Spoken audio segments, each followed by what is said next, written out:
Good morning, everyone, and welcome to the Spin It Social Hour. My name is Stefan Kaplan, and I am a social media and visual strategist and the founder of the Spin It Social Hour. It is an absolute pleasure to be here with everyone, especially after another long news week. I hope that this hour and this wonderful photographer that I'll be bringing on today will bring you much joy and much happiness, because right now we all need plenty of that.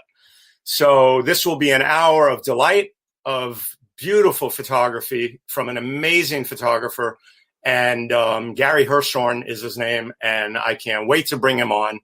But first, a little about me and the show, please. So I have worked with the Pulitzer Prizes, AARP, the Jackson Charitable Foundation. I am also an adjunct professor at FIT, and I've been an executive coach for social media to many professors around the country. The Spin It Social Hour is a labor of love born out of care and concern for our photo community, because when this pandemic hit, I decided that I needed to do something to help and give back. Having been a photo editor at the New York Times for 20 years, 15 years to be precise. 5 of those years was as a news assistant and a clerk. Let's state facts. Facts matter.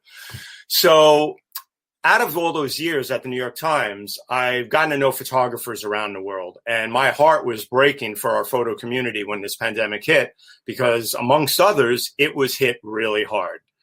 The economy has tanked for them in certain ways, cut out a lot of jobs.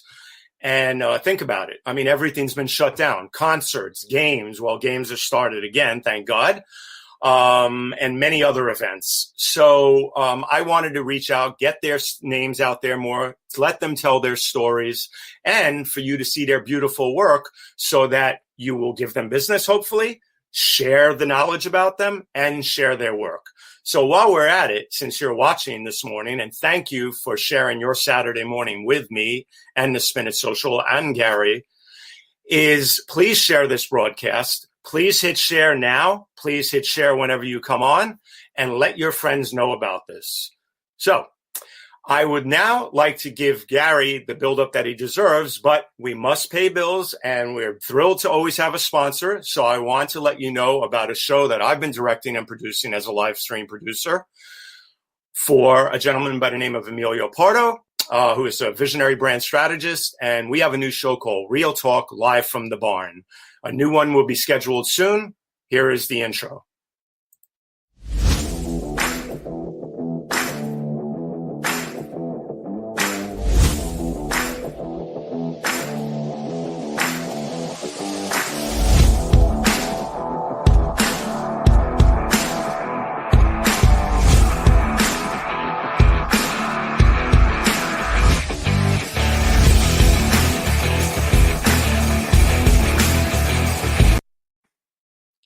Real Talk Live from the Barn will be scheduled and will be announced on my next show for the next episode.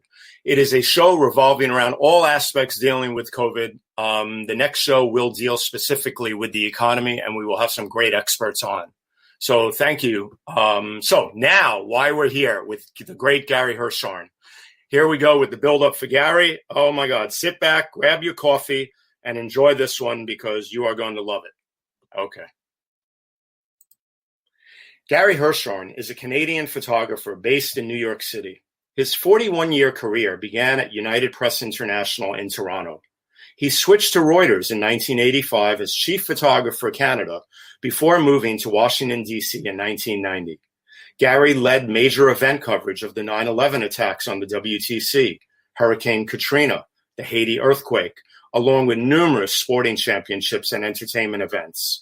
He has covered 17 Olympic Games, 24 Masters golf tournaments, 24 Academy Awards, along with numerous Super Bowls, World Series, Stanley Cups, World Cups of soccer, U.S. Opens in tennis and golf, and Wimbledon, as well as Emmy and Grammy Awards.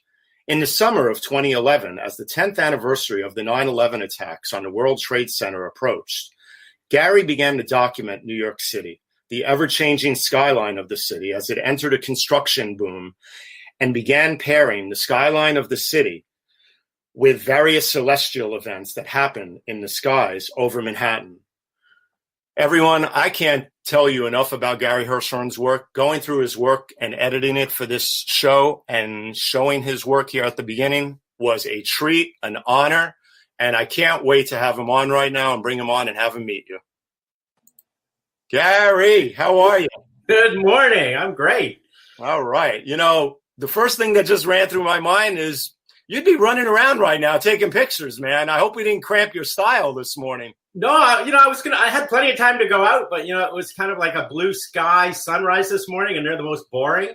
So, I lay in bed at, 6:30 in the morning, and I check the sky on EarthCam, and, they've got about, 12 EarthCam or, webcams around the city, and I don't even have to get out of bed if it doesn't look very nice.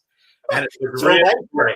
So right away, quickly, life revolves around the EarthCam in your life, pretty much.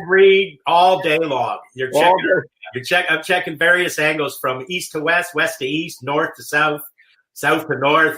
Taking a look at the city and getting a view of the skies around town. I think all you need is an electrode hooked up, so it gives you a little buzz every time every time the weather cam goes off and everything. Exactly. My one complaint is they keep going offline, and the camera that I need today is offline for a few hours. Okay. That always drives me crazy. But right now they're all working.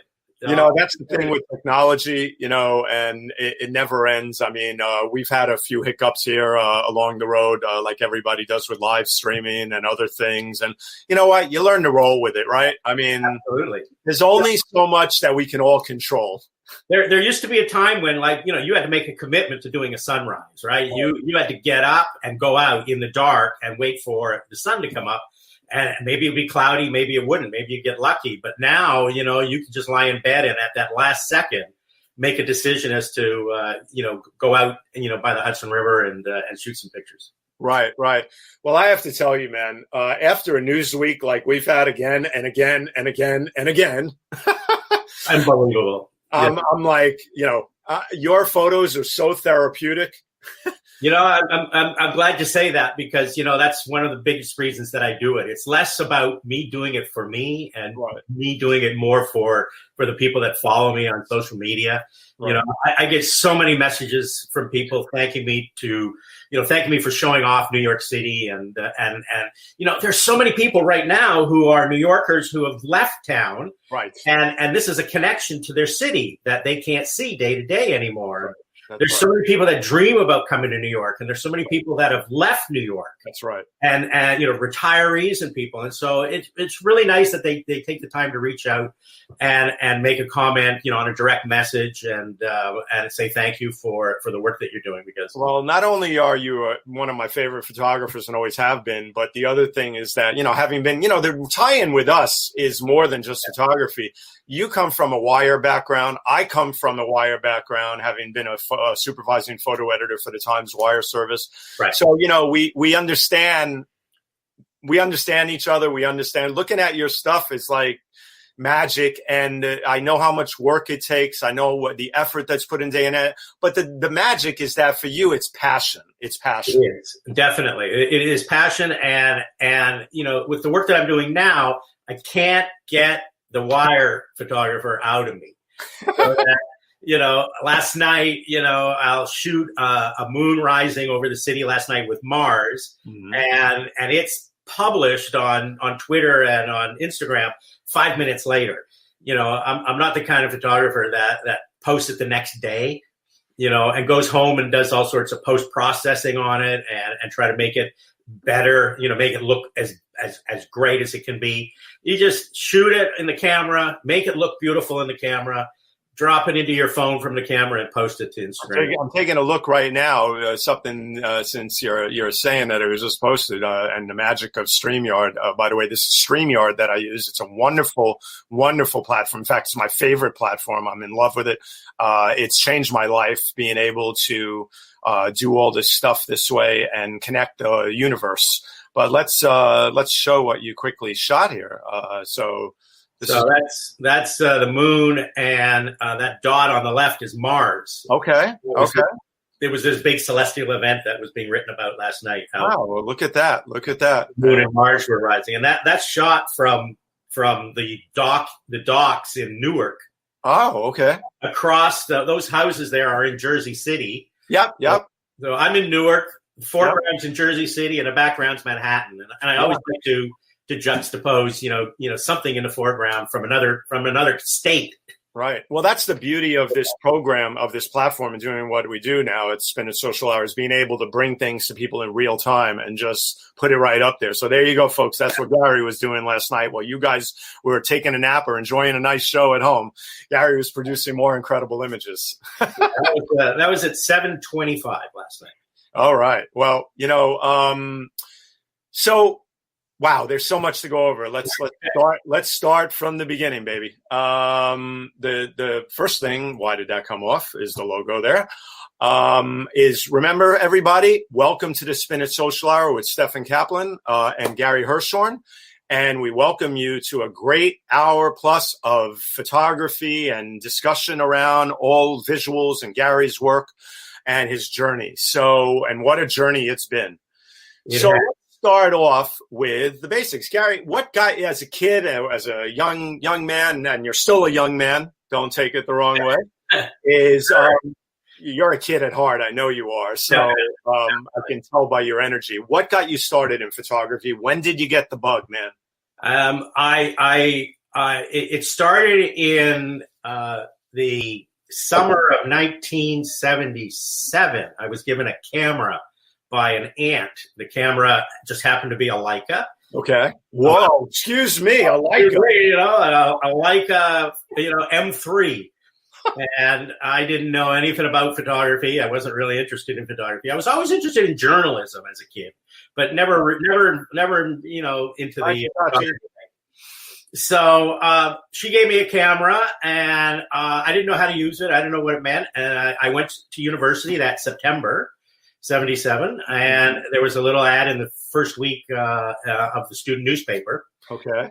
The first edition, and on my first week there, they said, "We need photographers. Please come by the office and let us know if you can help us." So I walked into the office and said, "I don't know how to use the camera. If you teach me how to use it, I'll take pictures for you." And quite literally, 3 days later, I had a picture in the paper with my name on it, and all my friends saw it, and they was like, "Wow, we saw your name in the paper." And it was like, that was it. No joke. That convinced me to spend all my time at university learning how to be a photographer and not going to school. Yep. Isn't it the most, it's the most incredible thing when you have your first photo published?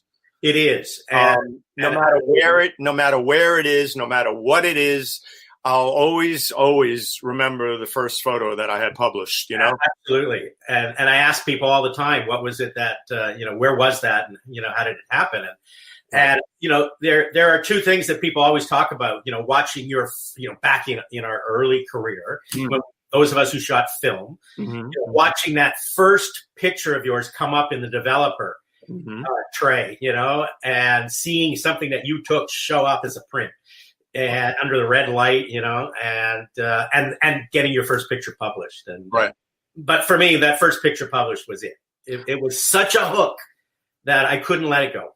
Yeah, no, absolutely. I mean, it is really, you get the bug. I mean, like I said, once you get bit. And I got bit, and so I spent the school year of 1977 taking pictures for the student paper. By September 78, when second year started at university, I started freelancing for the Globe and Mail newspaper in Toronto. So I went from nothing, no interest in photography one summer to the following summer where I was freelancing for a daily newspaper. Right. And then a year later, in 1979, I went in to show my work at United Press and to the photo editor there, Bob Carroll. And we hit it off, and he became my mentor and taught me everything that anyone could ever want to know about being a wire service photographer or a news photographer in general. No, it's starting in a student newspaper and other things is so valuable. I mean, I started off at Baruch College working with a Professor Rosalind Bernstein, my guiding light and my mentor, who actually got me, instead of going to law school, convinced me to go into journalism. Right. And I'll always thank her for that. Not that we don't need lawyers, but I think I was better suited. Anyway, just working on the business review there. I worked on a big story for Radio City Music Hall, which I loved Radio City. It was my grandmother used to take me there as a kid, as a born and bred New Yorker. Radio City was it, Yeah. So I understand where you're coming from with that. So then how did the journey evolve after that, Gary? Freelancing at United Press for about a year and a half. Right. I got my big break there. There was an election campaign in February 1981. Right. And they hired me on a temporary contract to cover the election campaign. It was a provincial election, and like a state election here, and for governor. And it was great. I had never been on a campaign. I didn't know anything about covering politics, but I did well enough for them to hire me a couple of months later. And that's where it started. For me, I got my first staff job in 1980. And that was it. That's where it started, and I worked for United Press through 1985. And United Press was put out of business by its competitor, Canadian Press. The United Press in Canada was owned by the Toronto Sun newspaper chain. And in 1985, they had just about had enough of owning a wire service that wasn't making them any money. Right. And Canadian Press had enough of a competitor for the last 6 years that they had never had previously in their history. So they offered the Sun, to buy it, and they did. And at that exact same time, UPI sold its foreign picture service to Reuters. Oh, wow. Okay. That's how Reuters got into the photo business. They bought UPI's foreign picture service in 1985. I forgot about that. Yeah. Okay. So I immediately became, because I was working at United Press and they bought it, I became a staffer at Reuters. Okay. And I worked as chief photographer in Canada for 5 years. I set up their Canadian operation, was in charge of finding photographers, getting the events covered and things like that. And then in 1990, Reuters made the decision to break its contract with UPI, which was UPI covered the United States for Reuters and provided that content for Reuters to distribute to the rest of the world. And in February of 1990, UPI was flailing away, and Reuters said, "You're not giving us the coverage we need," and they cut the contract. And that's when I got asked to move to Washington to be a staff photographer in Washington, and we created a domestic wire service for Reuters in the United States. Well, you'll laugh in a second because I was like, no, this is not happening on my show. After all the curation I did for your work, I realized when I went back just now and I was going to put the slideshow up, after speaking about all of this incredible experience and knowledge that you have, Tom Franklin. Hello, Tom. Nice to see you, man. Look who's watching, Gary. Wow. Now I am nervous. I'm nervous now. You're hot now. We've got 30 live viewers plus, and Tom Franklin's in the house. Professor's in the house. The professor, that's right. Professor Tom Franklin, by the way, folks, if you don't know, is the legendary photographer who took the iconic photo of firefighters raising the flag at Ground Zero and many, many incredible things. Check out the Patterson Museum. He has an incredible exhibit right now there dealing with refugees. Please check it out at the Patterson Museum. Anyway, Gary, so I was saying that you're not catching me on this one, man. With the historical photo you did of dealing with the Kennedys and everything. Yeah. And I have the paper clip and everything. I wanted you to first know that the Pope always gives you his blessings with with your photography. I appreciate that. So, my coverage goes back to John Paul on his trip through Canada in 1984. Well, this is no doubt in my mind the coolest Pope ever. So yeah, he's good. Yeah, it was fun covering him when he was in New York. Anyway, so I was, I didn't have those two clips by mistake in my slideshow, so I threw them right on there because I was not having that happen on my show. So anyway, I found this photo. Now, we showed in the lead photo essay when we opened up the show, a great photo you took of Ben Johnson, Canadian, by the way. Yeah. Yeah. Amazing athlete, but unfortunately, as we know, got caught up in a scandal. But regardless, though, this photo, though, the thing that I noted from your archives in Facebook and everywhere else is that you had noted that this was one of the best photos you thought that could have been taken of this event and track and field, and you had it autographed by the photographer Ted Grant in Seoul in '88. Tell us why, in your opinion. Well, you know, if somebody asked me what's like the biggest event you ever covered, you know, in your 40-some year career, right, I still put this race as number one, even with the drug, you know, scandal and the whole bit. This race was still the number one sporting event I've ever covered. You know, the anticipation for this race was insane. Wow. You know, Ben Johnson against Carl Lewis. Carl won the gold medal in 1984 in Los Angeles. He beat Ben. Ben in 1987 set the world record. He beat Carl and set the world record in Rome at the first ever World Athletics Championship. So there was a year-long build-up, and the nastiness. These two guys hated each other. They both accused each other of being on drugs. Right. They just didn't like each other. There was no friend. And so there was a year-long build-up to this race, and it was intense. Yeah.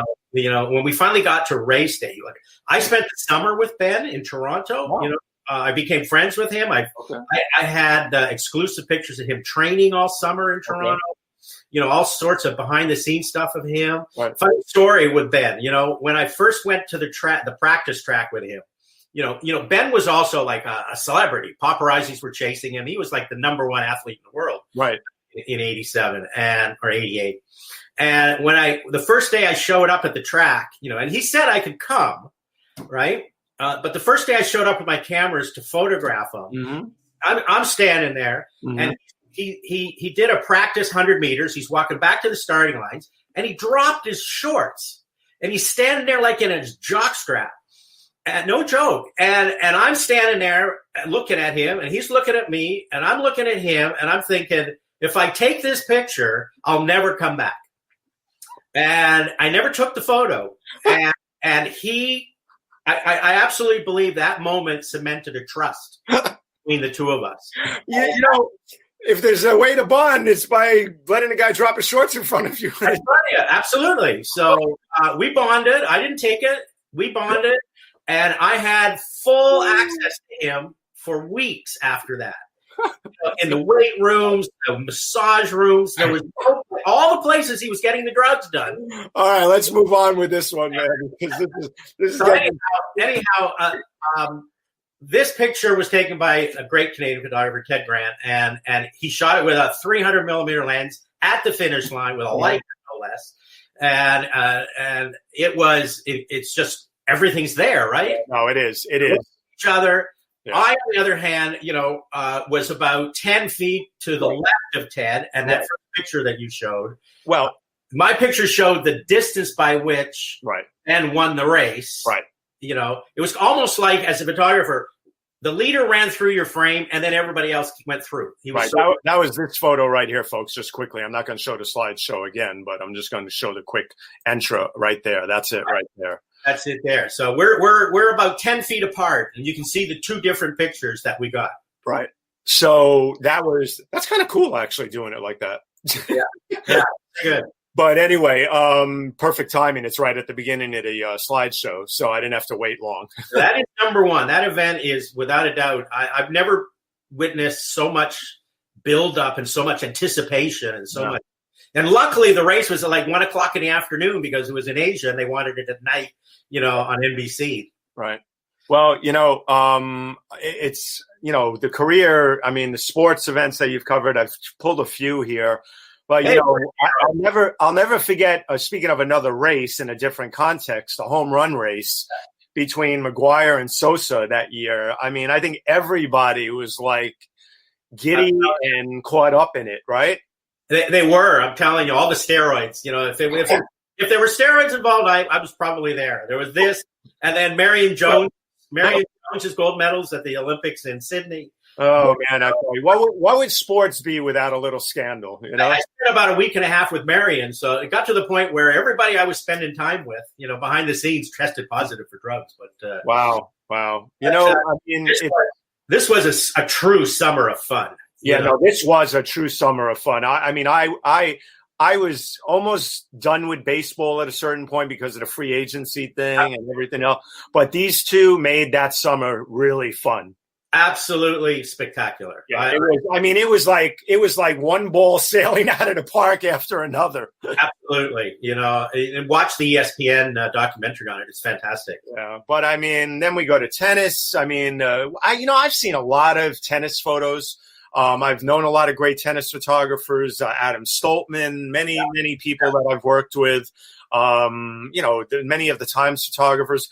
I've never seen a shot like this, though, that was so perfect in terms of getting the whole shadow at that depth and also the length of the shadow. Usually they're cut off a bit, or it's hard to get that. You were in a great position, but you really nailed this one with Nadal. Yeah, you're following in Al Bellows, the great Al Bellows. Oh, man. Let me do this. Yes, homage to Al. This is the old Louis Armstrong Stadium at Flushing. And, right. Everybody knew at 5 o'clock he went to a corner, to get the light on a sunny day. And, some days you're lucky and some days, they run, they're in such constant motion. Right. The reason you cut the shadows off is they get too close to you, Right.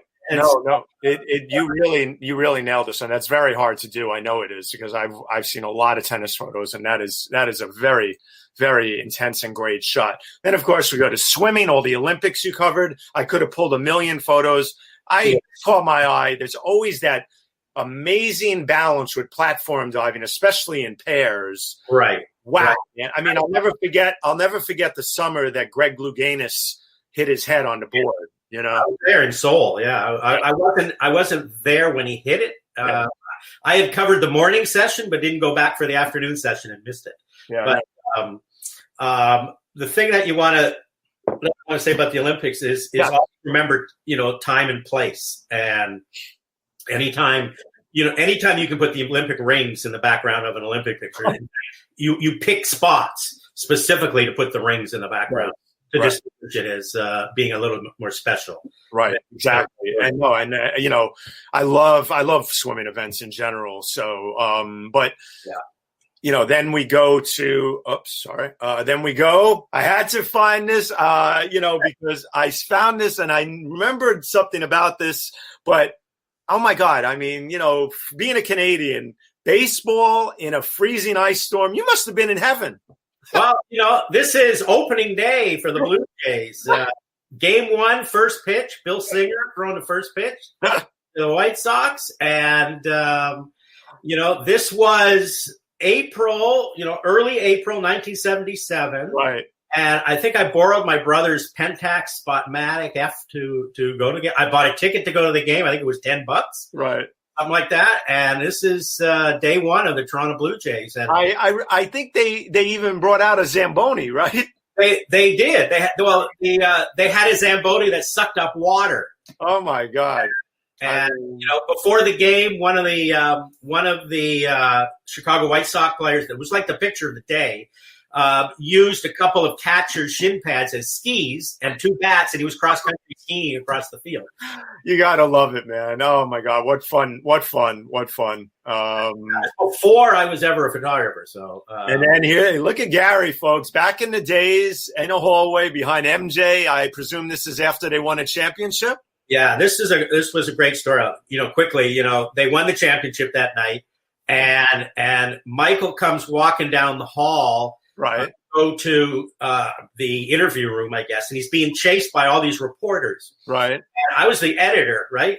And I when I was the editor, I'd go out and shoot the end of the game, like with a 400mm lens, and run back down and transmit the first picture quickly. You have to develop the film, and you're always thinking about getting out quick. So MJ was chased by these reporters, and he ducked behind the table. You can see the scanner that I was using. Yeah. He ducked behind the table and sat in the chair. What? And I was on the phone staring at the wall, and I sat down in the chair only to find myself sitting in his lap. I didn't know that he sat in the chair. Oh, geez, you sat in his lap? I sat right in his lap. That's a historic moment, man. You sat in Michael Jordan's lap. And then I noticed the guy's got the basketball, he's got the trophy. He's got the Larry O'Brien trophy and maybe the MVP trophy, and he starts having a bottle of champagne, and he's having this impromptu press conference with these reporters, and then he stands up and he starts opening the bottle. He shakes the bottle. He starts opening the bottle of champagne above the scanner and the computer I'm using. Oh no! Oh no! Is right. And this was an old Phoenix transmitter. It was a Dolce computer and this expensive Nikon scanner that T1 made. And he starts opening the bottle, and I'm like, Michael, you can't open it. I need this equipment. And he flicks me off with his hand and he goes, F it, I'll buy you another one. And just as the cork pops, I grabbed his arm and shoved him. Wait a minute. You shoved Michael Jordan? His arm was like a steel pole. I'll never forget. Now, folks, this is a real wire photographer.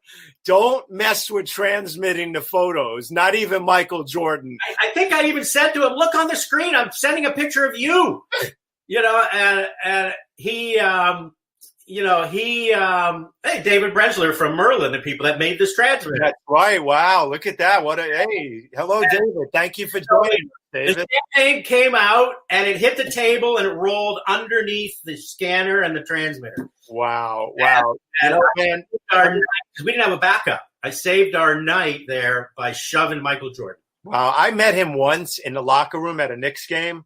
Briefly, a friend of my grandmother's took me to a Knicks game. We sat behind the bench, the Bulls bench. Yep. The Jordan was in his prime, man. In fact, prime, I had the GQ magazine that he was on the cover of in a suit holding a ball. Yep. My grandmother's friend, brought me into the locker room after the game. He had a lot of connections and courtside seats and stuff. So we went back there, and Jordan signed the GQ magazine. He was such a gentleman, and I'll never forget it, Yeah, it was awesome. And I realized that point, never have anybody sign anything and put your name on it. Because it devalues it tremendously. But that's not, to me, all I cared about was that MJ signed it, Yeah, absolutely. Well, let's take a moment here. Jonathan, can we do some shout outs, sort of a Spin It Social world tour of anybody that's watching at the beginning who gave some shout outs? Let's start doing that because we have so many wonderful viewers today, at least 30 plus live viewers, a lot of comments coming in. Tim Sohn's watching from Pennsylvania with the turkeys and the bears, as he says. Yeah. Edward Leskin, a big fan of the show, is going to come on one day, a great Leica photographer who's been documenting the steel industry. Stefan Falke, a guest in 2 weeks from now. We'll talk about that later. Good morning, Stefan. Can't wait to have a show with you. Shitachi is is here. Thank you. Peter De Silva, my man. Welcome from California. Deanna's here. Welcome, Deanna. Thank you. Thank you. Tom Franklin, as we know, is here. And the list goes on and on and on. Gareth Watkins. Hey, Gareth. Thank you, man. Brian Horton. Yep. Who else is that? Look at this. Phyllis Colazzo, my old rights and royalties partner at the New York Times. Loves your work. David Bressler. Thank you. Thank you, David, for being a John Schultz from France. He is all the way from France now. Bonjour. My old co-workers. That's right. That's Brian, the guy that, could never outthink. Well, thank you for the shout-outs, Jonathan. Thank you for going through that so quickly. We wanted Brian was the hardest guy to beat at a sporting event. He just thought everything. And, when we were competing against the AP straight up, it was like, hard. Oh, you had some. Let me tell you, wire service guys, even I know were competitors, man. You know. So let's talk a little history here because I know that you were the man that was in the right place at the right time during this historic and very sad day, of course. So I'm going to take it down a notch here. Because unfortunately it was the day that Jacqueline Kennedy Onassis, a great first lady, was buried. Yes. And that's John F. Kennedy Jr. right there. tell us about this. And I have the photo actually too, so I'm going to show it right there. But this was the front page, folks, of the New York Times, one of the biggest stories back then of, unfortunately, the First Lady dying, former First Lady. So talk about this moment, Gary. So this was her burial at Arlington. And, John Kennedy Jr. had never really been photographed at his father's grave, right? Whenever he went to pay his respects to his dad, he always went, when the media was not there. He never went on the day of the anniversary when they had the ceremony because he never wanted to be photographed there. Right. And for me, once I got assigned to cover this, I always felt that he would go to the grave of his father at some point, right? So they did the whole ceremony. I was there as part of the White House pool. Bill Clinton and Hillary Clinton were there. And so the White House pool was there. So there were like four photographers, I think, myself, Greg Gibson, I think was shooting for AP, and David Ake, who runs AP now, was shooting for AFP at the time. And we were the three wire photographers. And for me, it was always about getting John at his father's grave. Right. And so I got lucky that day, right? I was ready for it. I was waiting for it. This was at the end. And they were all ready to walk out. And he walked over and he touched it, and he was gone in 1 second. Yeah. And see, that's not all luck, though, man. You know what that is? That's in-depth sixth sense experience. Yeah. Well, you're waiting, you're thinking, you're hoping, you're anticipating. It's kind of like, yeah. For me, I was a big sports photographer, so I'm constantly thinking about anticipating and waiting, of course, expecting something to happen and waiting for it and trying to be ready for it. And well, what a emotional photo, but it was the only photo. It was his whole body gesture, leaning down like that. It looks to me here like that. This is the moment where he was sort of getting up, right? Well, he was just bent. No, he kind of swiped it. He didn't. Okay. He walked over, went down, swiped it, and got up on one moment. But I mean, on the left there is that Sadat? No.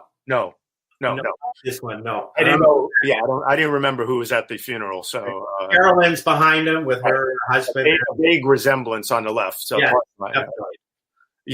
who knows how many dignitaries could have arrived for certain. So, yeah, it was a moment you're waiting for. It happened, and click, and you get it. And this was film day, so it's like one frame. So right, no, but what a historic moment. So, folks, now that we've covered some history of Gary Hershorn, now that we've covered his sports history and the greatness that he brought to the games every time he covered them, let's talk about his passion for documenting the New York City skyline. I feel like I should put on the Frank Sinatra song. Yeah. New York. And I would if Facebook wasn't such sticklers over everything. But if I put music on this live stream, they would strip it down. And we don't want that because a lot of people are watching. And folks, welcome to the Spin Social Hour with Stefan Kaplan here, the co-founder of Spin Social. The Spin Social Hour, where we're bringing you great photographers every week, in-depth discussions with them, not just talking about what they're presently working on, but giving you the whole journey, the whole history, so you really get to know them. And please share this broadcast so everybody else gets to know them, whether it's now or later on the replay. But Gary and all my photographers, and I call them my photographers because I take them all deeply to heart and try to get them the most exposure they can by doing this, work so hard and bring us such beautiful moments and such powerful moments every day. Let's support them, okay? So this, Gary, I know was the actual photo, and I'll shut up after this, is the moment where you decided you were going to start doing a whole body of work on the New York City skyline. Talk to us, Gary. Yeah, I moved to New York in 2005 from Washington.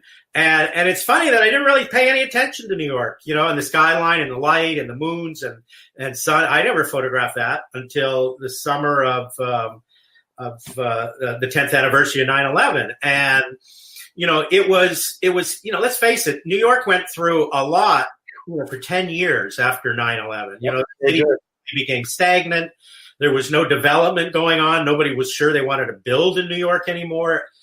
The fights between the city, the developers, the families, the politicians, the mayor, what to do with Lower Manhattan. And It was a hot mess, man. it was a mess. Remember, they had the fight over a mosque that they wanted to build near there. Yep. So basically for 10 years, New York stagnated and there was very little going on. And so I was here from 2005 to 2011, 6 years of doing, just working for Reuters, but not really photographing the city. I went out and did the odd skyline, the odd sunset kind of things. But it was really the summer of 2011 that the entire world focused on what's happening in New York City. For that 10th anniversary.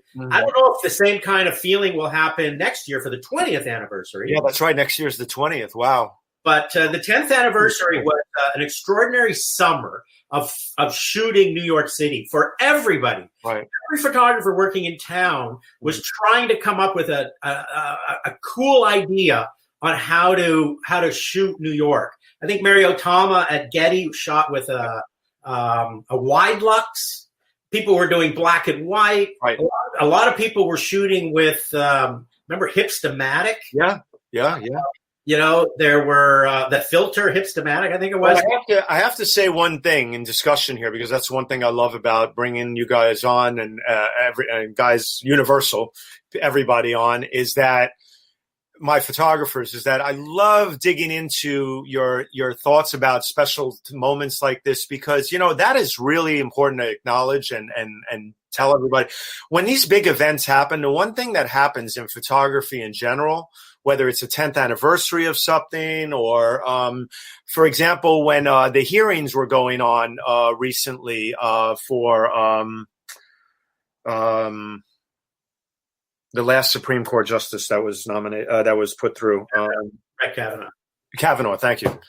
I haven't had coffee. I shouldn't have water. I should have coffee in the morning. David Burnett went to the Hill, and he was using his classic 1935. I can't even remember the make of it, but he's an amazing classic photographer. He's one of the best in the world, we know, and he brought a new level of covering the hearings to the game. Yeah, absolutely, and that was what was happening that summer. Anything went. Right. I mean, literally anything went from using filters in iPhones. I shot a set of pictures using a mobile phone and a Polaroid filter that made every picture inside a Polaroid frame. And no matter what you did, it got published. And people papers, and media outlets around the world were so fascinated with New York City. And the photographers were given such artistic, they could do whatever they wanted. Sure.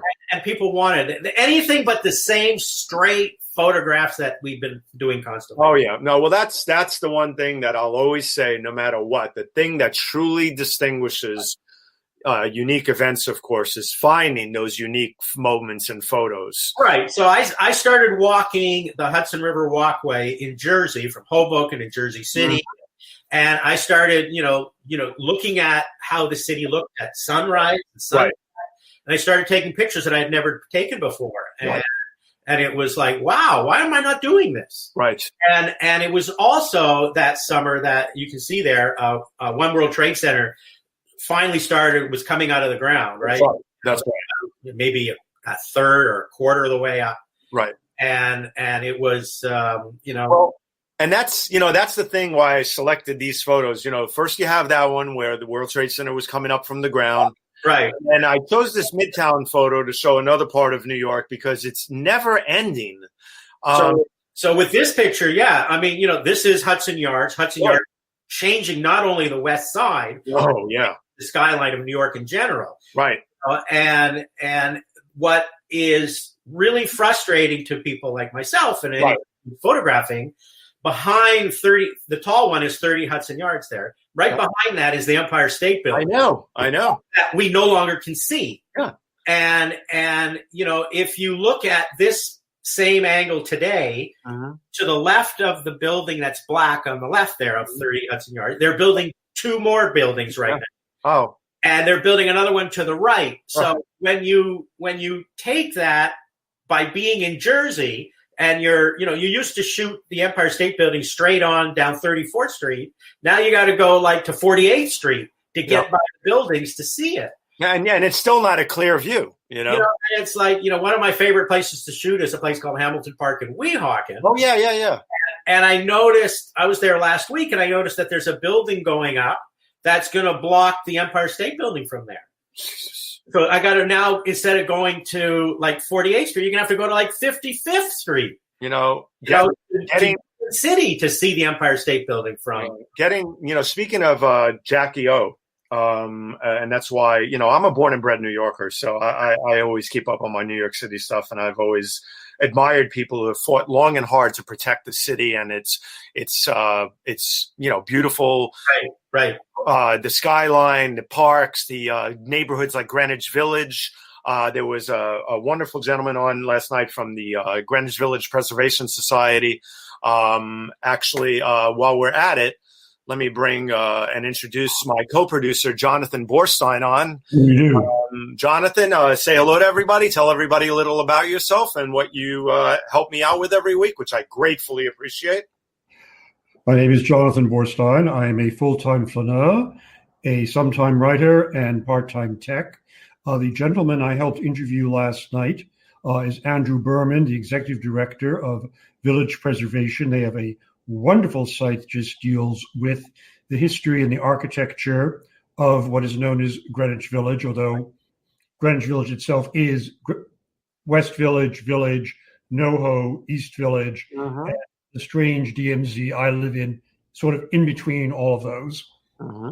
But, Jonathan brought him on last night to Sri Srinivasan's show, who's my colleague in DigiMentors, by the way. I also work with DigiMentors doing live stream productions and social media work and everything. And Sri hosts this wonderful call every night called the Sri COVID-19 call, longest hashtag ever.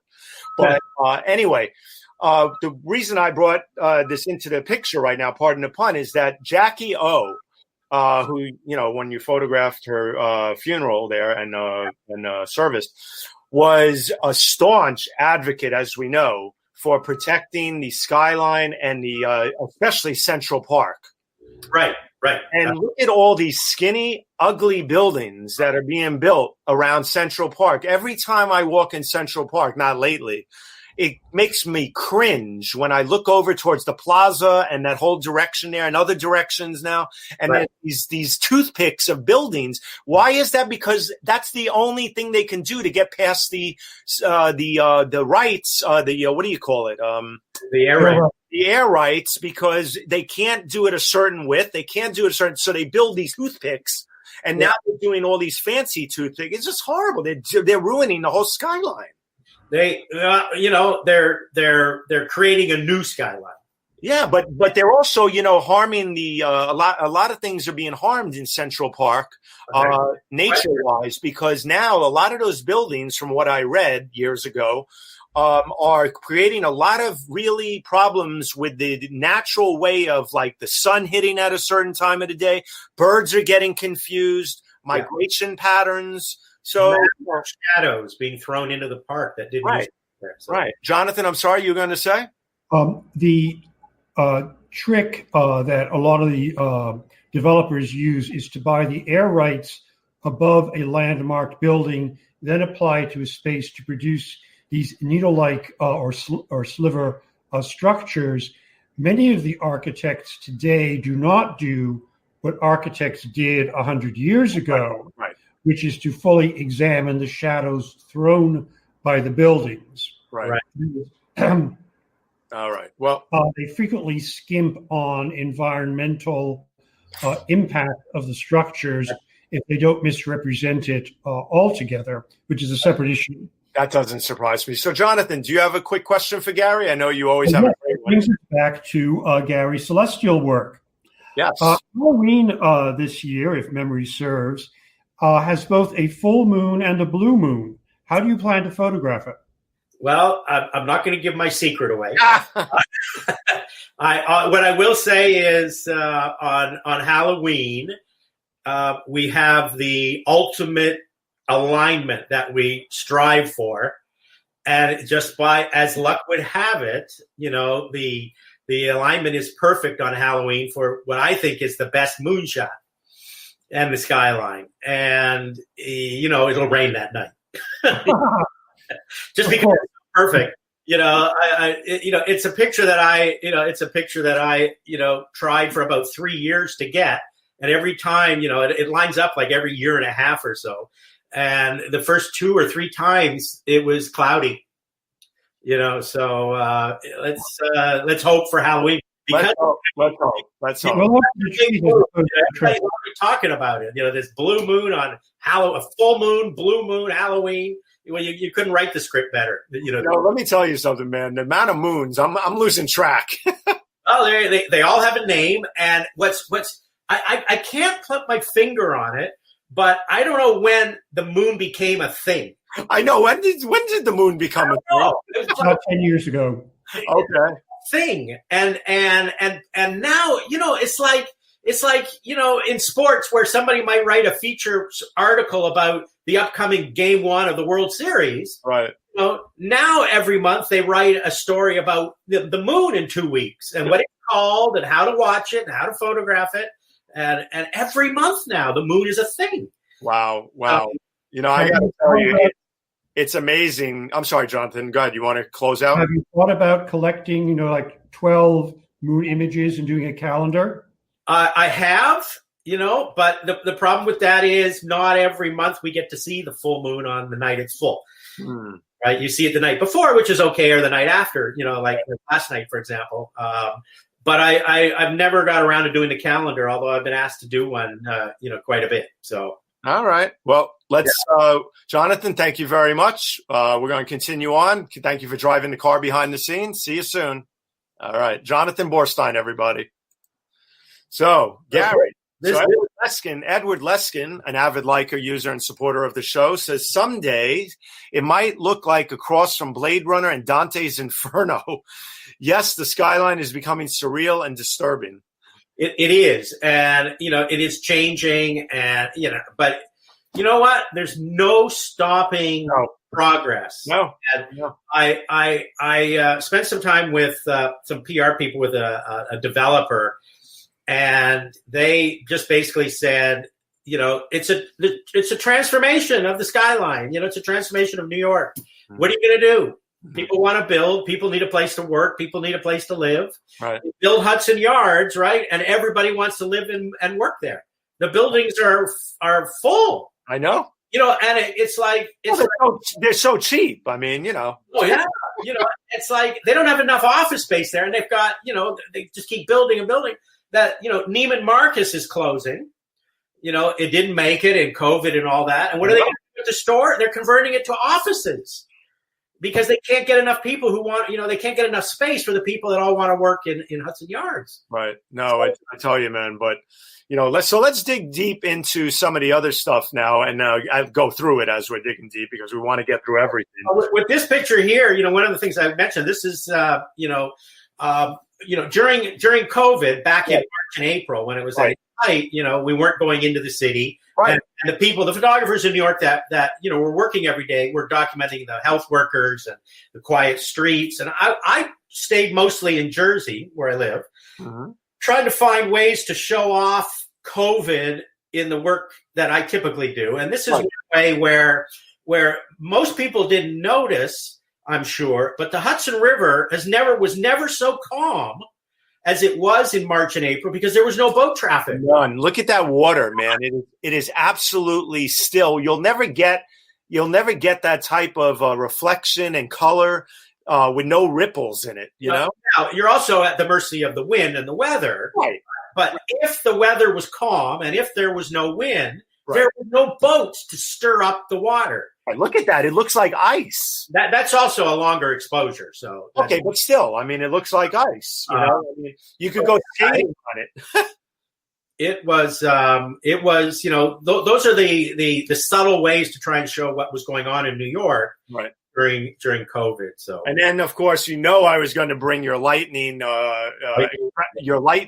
extravaganzas into the picture here again. Pardon the pun. Yeah. But the thing is that, wow, man! I mean, you captured the most amazing lightning shots. The next one that I'm going to show always just blows me and everybody out of the water. Talk about this one, because I know you must have jumped when this thing hit. Yeah, that was so close. That was like, all I remember was, what was that? You're because I was shooting with a cable release, and I was watching this, and I saw that with my eyes, and that camera's on a tripod, and you're training it with a cable. That was like, what was that? And it was like, how loud was it?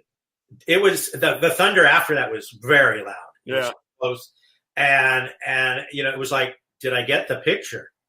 And there's that feeling of, I think I got it, but did I get it? You got it. The extensions, everything. I mean, and it's a wishbone too. Unbelievable. It's split into a wishbone. I can't imagine. I've never, I'm sad to say, because it does sad me. I wish I could see it one day. One day I'll be lucky enough to be somewhere where it happens. But when that lightning bolt hits the water, it must be spectacular. Well, it happened so fast you can't really register. But it was so close. The force of it was so close. Yeah, but this is it. I mean, that must have been the dance of dances, as I would say, with lightning. But you've been to the lightning dance before. Every if there's a lightning storm, if I'm free, I'm out there photographing it. I don't blame you, man. Look at this. I mean, wow. I mean, this is because of the purple and the beautiful moonlight and the lightning. The brightness from the lightning bolt. Wow, man. The beauty of technology, as a photographer, is there's apps, right? And there's a weather app. There's a pro weather app. Yeah. And it pinpoints the storms that have lightning in them. Not every storm has lightning. And so from a photographer's perspective, or a storm chaser's perspective, you know which ones to take your time and go out and be prepared for. Sure. And you can track it. You see the storm coming. You can see it break up or form. And you can, I can be out in the river in 5 minutes, ready to take pictures of a storm. So without the apps, it's a lot harder. With the apps, it's definitely a lot easier. Folks, just know a trained pro and a wire service photographer, especially, and most photographers who have either done wire work or staff photography, always have the bag packed and always have the cameras on the table, ready to run, baby. You're ready and prepared, and you do your homework. Always do your homework. And I love this because I found this when I was digging for stuff, putting the show together, and I love that it shows all the different moments that you captured. And this was one storm, 1 hour, right? And the Trade Center got hit 21 times. Wow, is that a record? I don't know, but it wasn't raining. It was just a lightning storm. Wow. Was it a very humid day? That day? I don't remember. Okay. So, maybe it got hit more. What's that? There's 6, 12, 13, 16 pictures there. And I got 16 of the 21 bolts hitting the tower. Wild. But, there's also the other parts of storms when they come in. I mean, look at this. This is like, whoa, man. I mean, it's like you wonder, like, what's going to happen next, Yeah. I love the clouds, the dark clouds. I love thunder. Well, it's the V, almost, if you look at it at a certain angle, this just large funnel, this V shape. Where were you standing here? Where? It's just literally on Pier A in Hoboken. In Hoboken, okay. And it wasn't raining. Wow. At that point. And that's right. Yeah.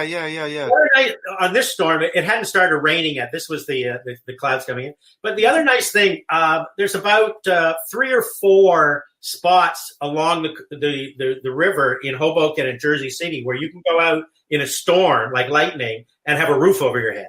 Well, Gary, I have to tell you the truth, and I'm going to when I have nothing to do as I get older, I'm going to petition the Hoboken Waterfront Commission and the city of Hoboken to put a plaque down for you because you own the boardwalk, man. And it's so yeah, Can I get anybody? Vincent LaForêt is watching. Look at Cumulus Nimbus Cloud. listen to him. Cumulus Nimbus Cloud. He's more of a weather person than me. I just look at the app and say, "Go." Vincent is such an incredible photographer, as we all know, and such a techie and everything else. He takes tech to a new level with photography, man. He does. He really does. Welcome, Vincent. Thank you for joining us. Wow. So 8:00.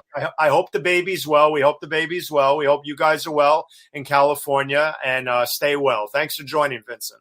So my one, bit of advice is, there's all this technology out there, whether it's Earth Cam or a weather app. I use a thing called Radar Scope or the photographer's ephemeris or photo pills for photo positioning, or positioning apps, use them. They're there to be used. No. Check out those weather apps, folks. And, always connect with Gary. You could always, hopefully, maybe give you some tips, quick tips. He's busy.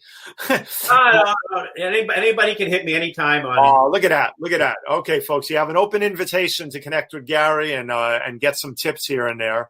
But I tell you, man, you nail everything. Look at this rainbow going literally from the World Trade Center all the way across, and it's a perfect arc, and it's coming right out the top of the World Trade Center, it looks like. Out of the Trade Center and right to the Empire State Building. Oh, my God, I didn't realize. Oh, my God, wow, I tell you, man, you are a photography god. That is luck at the highest level. I know, but I always said it still takes the determination. What it does is knowing that there was going to be a rainbow that night, right? Based on the apps showing the speed that the storms are moving through the area, and they should be gone as the sun is setting. Right. So you better get your butt out to the river because there's going to be a rainbow tonight. Rainbows are almost predictable. And, with you, like I said, I needed 3 weeks to prepare this stuff. I can't believe I did it in 24 to 48 hours.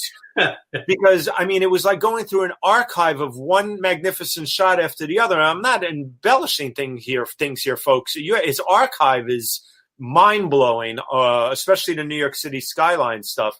And, look at this. Okay, so here we go. I had to go there, right? So I'm going to pull it up here because I want to get it, and I'm going to say it exactly the way it needs to be said. Our colleague, Mark Lowndy, who is just a riot and a great guy. I have to tell you, he saw one of your pictures lately, and he said, and pardon my French, folks, and Vincent, my French, but Gary Hershorn is the king of lining shit up with other shit. I'm sorry, but that is absolutely the best quote ever about your work. I laughed hysterically when I saw that comment on Instagram or Facebook. No, Facebook. Oh, yeah, I said the S word, but you know what, man? CNN was dropping worse than that the other night, so I'm good with it. One of the things that I also want to mention about specifically this picture is local knowledge, right? Right. I have this absolute hatred for railings. So if you walk along the Hudson River or in Brooklyn or wherever you're along the river, you're on a boardwalk with railings so you don't fall into the river, right? Right. There's this one spot in Jersey City where you can literally walk into the Hudson River.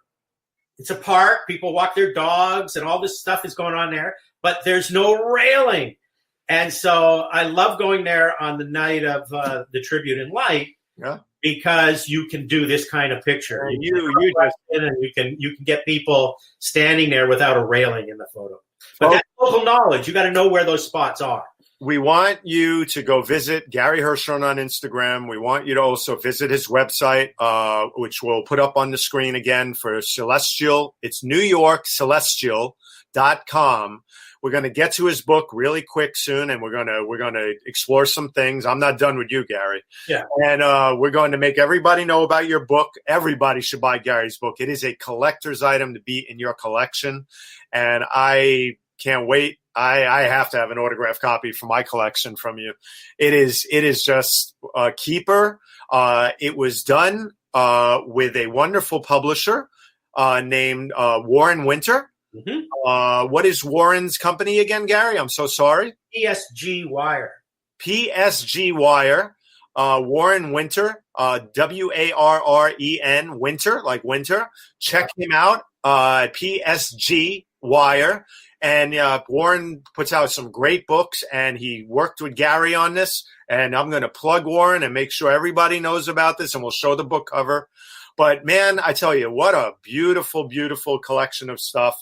Look at this, man. Is that a blood moon? Right, that's the eclipse. Okay, that's the eclipse over the WTC, no less. Right.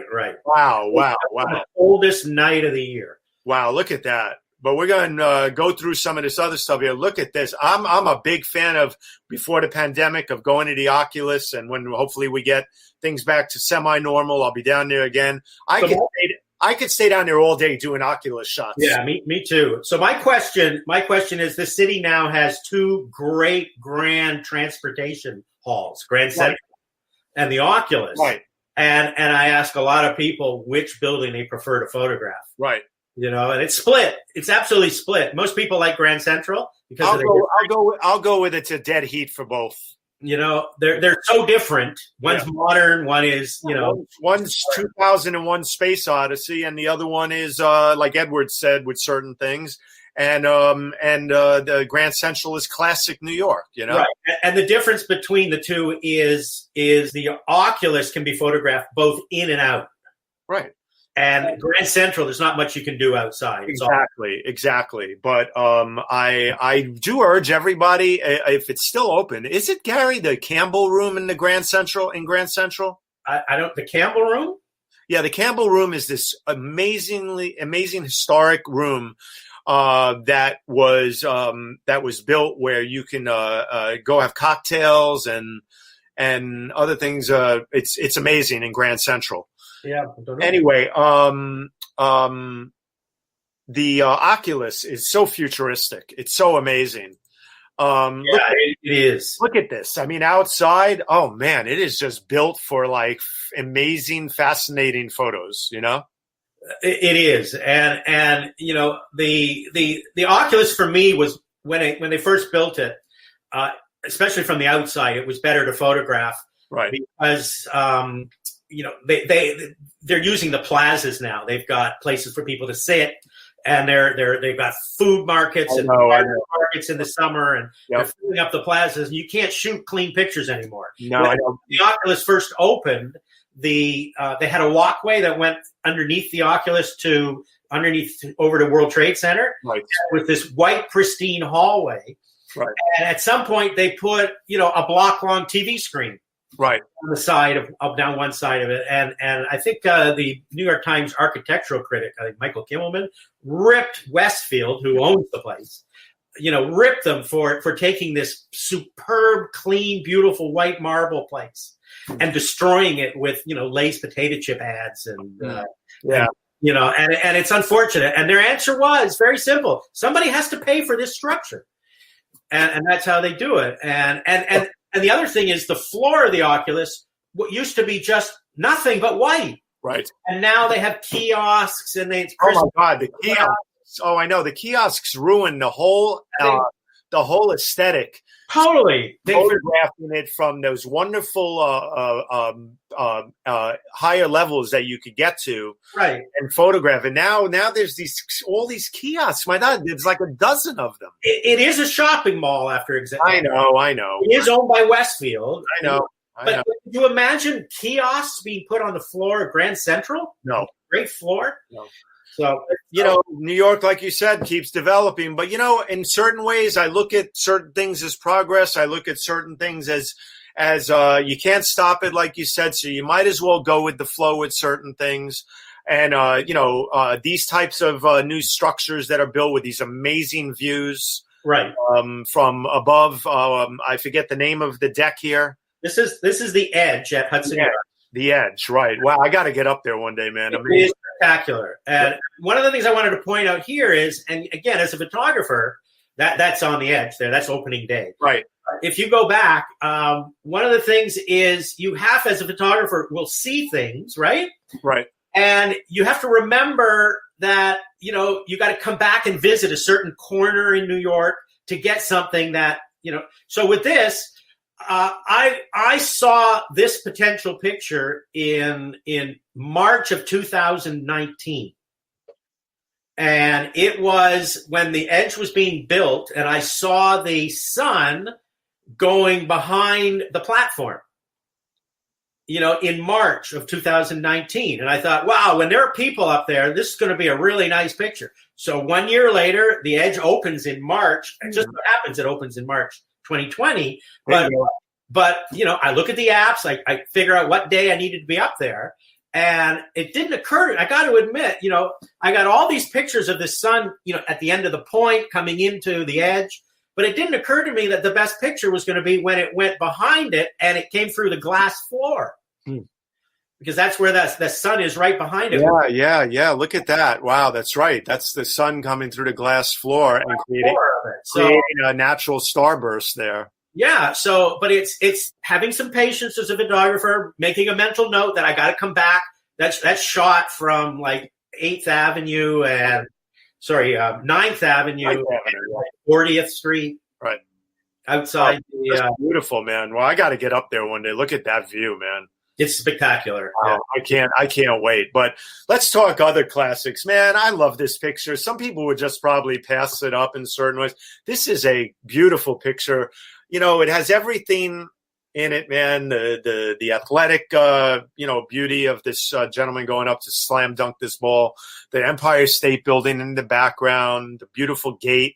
And it is beautiful because it really provides that extra element. It would have been great with or without the gate. I mean, without the fence. Yeah. It's up in Jersey City. Yeah. But, every angle you cover everywhere. Let's go through some of these. Just amazing. This is one of my favorites, man. Look at the beauty of this at this 9/11 memorial, in New Jersey. Liberty State Park. What is it? It's at Liberty State Park. Yeah, I mean, look at the beauty, but the real magic here is the way you caught the sun beaming down on the inside of the memorial with that one person silhouetted there, shadowed there, silhouetted there. Just gorgeous. I particularly absolutely go gaga every time I see this picture. Thank you. It's gorgeous. And then, of course, here they come, folks. Lady Liberty. Nobody shoots Lady Liberty like Gary Hershorn, folks.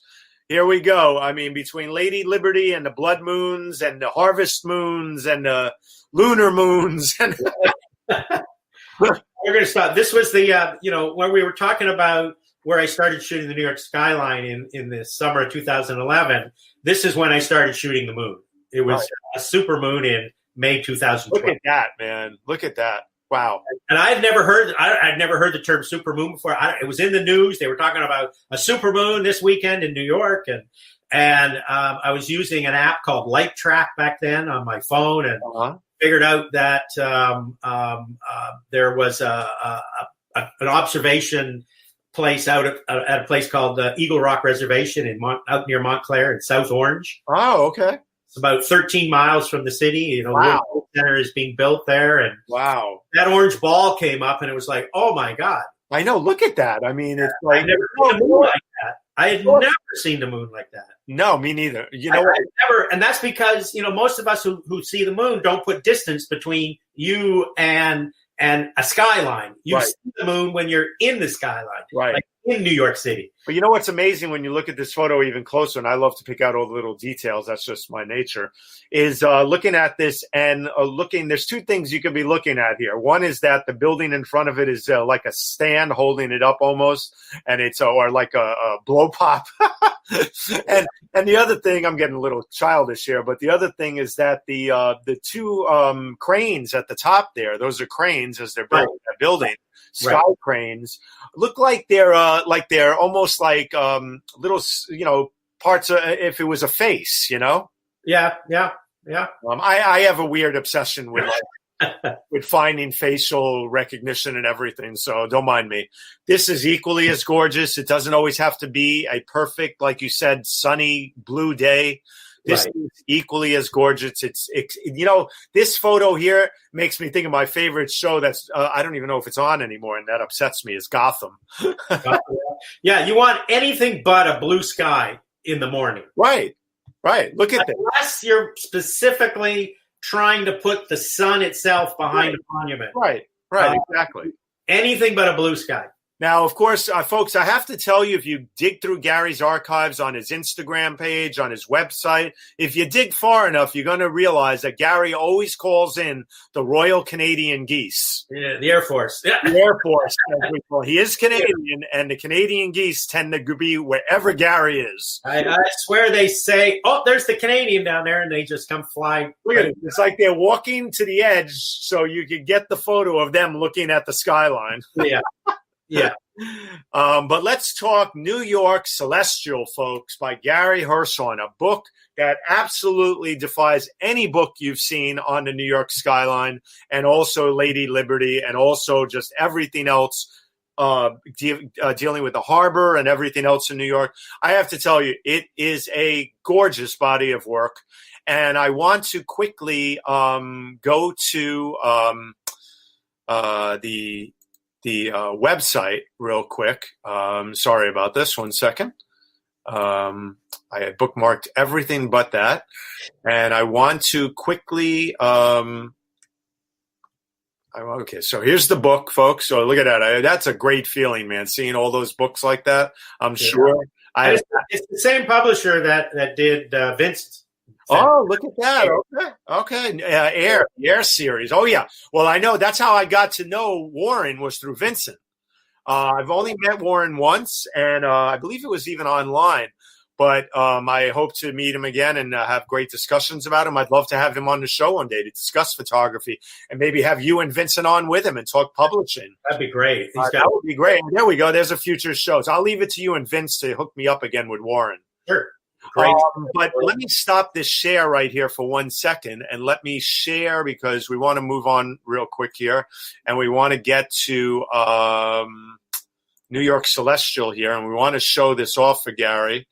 So this is the book, folks. This is what it looks like. Check it out online, or go to New York Celestial. You can order right from there. It's a book that anybody would want, for anybody that comes over for cocktails, coffee, tea, crumpets, whatever you want. Let me tell you, man, you'll be looking at it and your guests will forget that you're in the room. I mean, it's that beautiful. So, Gary, you must be tremendously proud of this book. Yeah, it's great to have a book, right? It's great to be a photographer who has something that you can show. The weird thing is, though, when I look at it, though, I have this discussion with a lot of people about New York. The photos that I take, unless it's the statue by herself, right, like that, are not timeless images. Right. Because there's something changing in every picture. Right. And every picture that's in the book that has the skyline has something different in it now. Right. Than what it was. So when I look at it, it looks more historic than it does, what's happening in New York right now. And again, being a wire service photographer, I live in the moment. And now being, mostly on social media as a photographer, I'm really in the moment. Right. And so, even a picture I've taken last week, it seems old to me.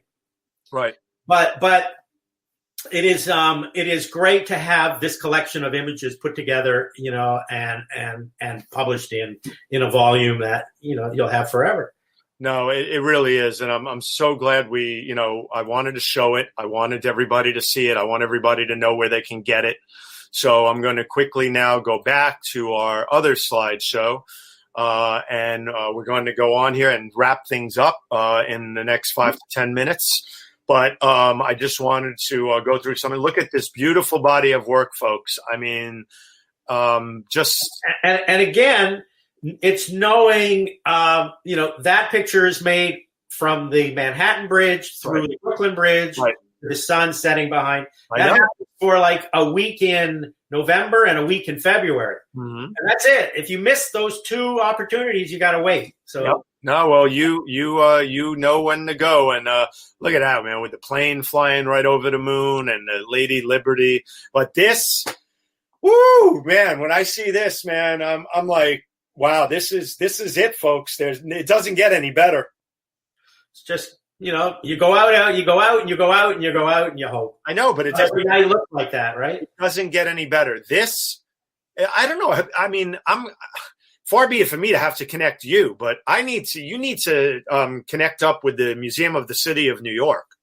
That'd be great. Yeah, I'm gonna personally connect you with my friends and my colleagues at the Museum of the City of New York. I have 5 photos in their permanent collection. Oh, that's fantastic. And they have a wonderful movie there called Timescapes that's narrated by Stanley Tucci that tells a whole history. You and I will go one day, even with masks on, and we'll watch Timescapes together. I have a classic NYPD photo from New Year's Eve at the stroke of midnight in the movie.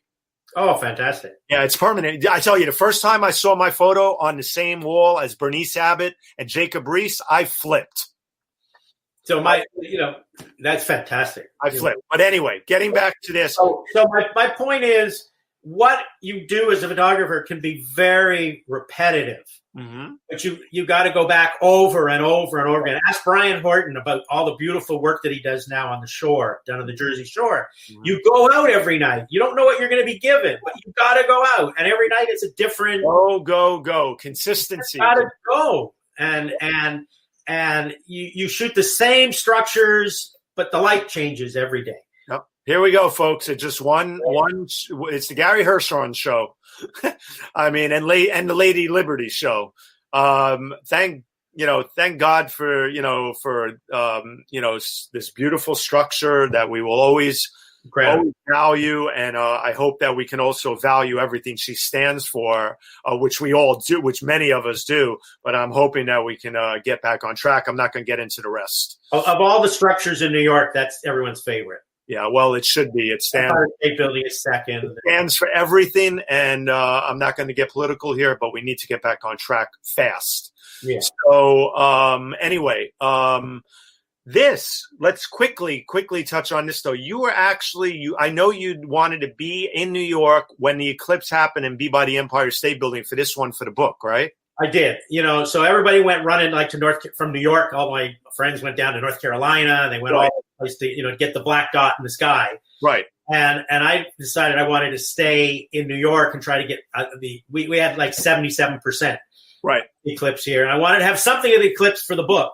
And so it lined up beautifully from the corner of 5th Avenue and 38th Street. In the corner, it just went right past the top of it, and it was pretty well.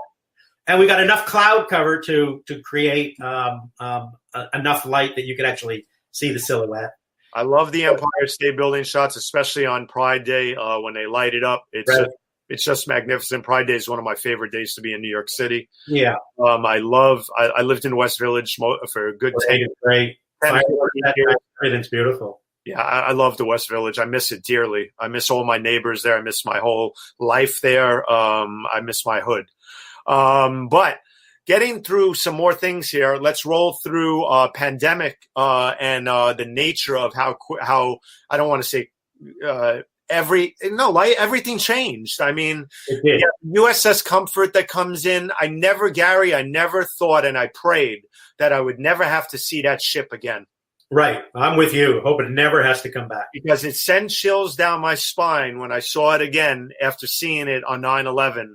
And it sent chills up my spine, tears down my cheeks. And I was like, oh, my God, it's back. Thank you for your service, everybody on it. But, God, I can't wait for you to leave. Right. But this shot is really perfect. I mean, you have all 3 people socially distancing. You have the sign that states the facts, the Coast Guard helicopter, the ship, a gray day, which really reflects the mood, unfortunately. Yeah. You nailed it. Thank you. You nailed it. And then, of course, the glory. God, did I just say that? I'm sorry, folks. Not the glory, but the presence of the USS Comfort coming up the Hudson to the rescue of so many. Will always be indebted to all of the service people who work on that ship and everybody that helps out in medical ways for the city of New York and anywhere they go to lend that help to society at large. Thank you for your service Magnificent shot. And what a quick story about this family, Gary, and this woman. Yeah, I was in Times Square, photographing, and it was like the strangest thing. These three people sitting there in Times Square at a time when there's no tourists. And it's like, who are these people? When I photographed them, I was hiding behind a planter so they wouldn't see me, so they wouldn't get up and move or look at me. Right. I was spellbound by just, who are these people? As it turns out, about 2 months later, they saw this picture in a publication in Europe. They lived in Vienna. And they were Americans living in Vienna who were traveling through New York to get home, and they got stranded here. Oh, boy. Wow. And so they were playing tourist. They didn't know what to do, so they went to Times Square, they said, and they're playing tourist in a time of COVID. Wow. So weird. Wow. So this photo will need to be in the Museum of the City of New York, in my opinion, as part of their COVID archives, because this photo speaks volumes. You have a beautiful family sitting there. They're all masked up. Thank God. Some people got it early. Other people didn't. In terms of masking up, but we all must wear them. Please, everybody, wear your masks. If we've learned anything in the craziest 48 to 72 hours right now that have happened, good Lord, science is science. Wear the damn mask. Yeah. But yeah, so I'm sorry, Gary, I had to get that out. No, it's okay. I'm so happy that it got published somewhere and they actually saw it. And I had an email, conversation with them for a week. And wonderful. Beautiful, a very, very powerful moment with the Marine recruiting station there. Yeah, they were in New York for about 4 days before they got out. All right. Well, then we, of course, have never, ever seen the streets of New York like this, man.